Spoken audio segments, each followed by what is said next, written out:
Now bring in Michael Allen, former special assistant to the president on the National Security Council during the George W. Bush administration. Michael, thanks for being with me this morning. The world seems to be waiting to see when and how Israel will respond to Iran's missile attack. What do you make of the wait, and is time running out?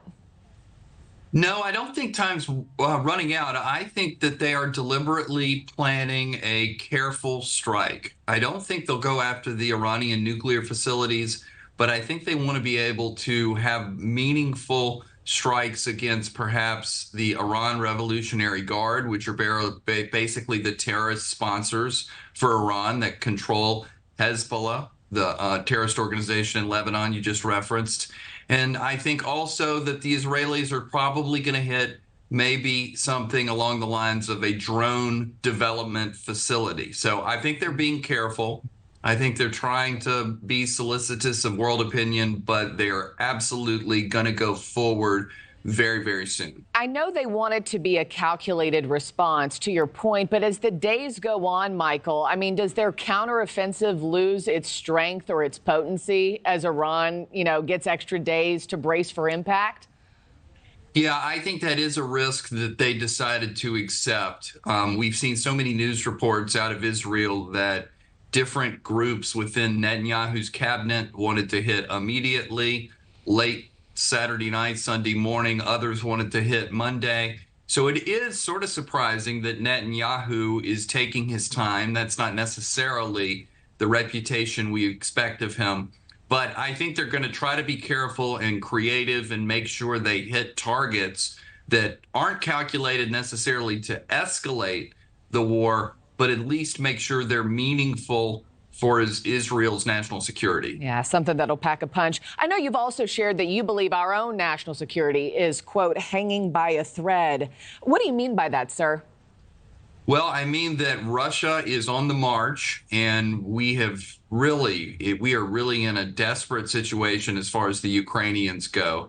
We have China, which is very disruptive in the South China Sea, very nearly getting into a shooting war with the Philippines, who we have treaty obligations to.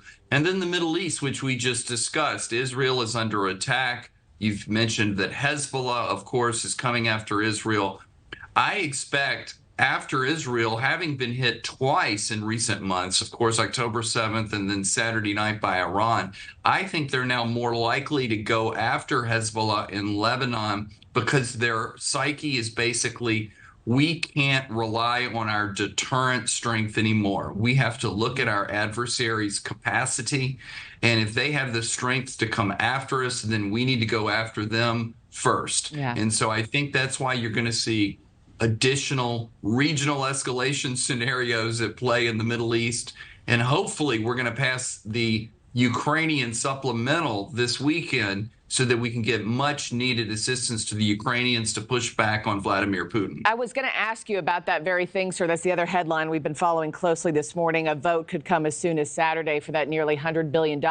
Could Israel be waiting on that decision on U.S. funding before it strikes?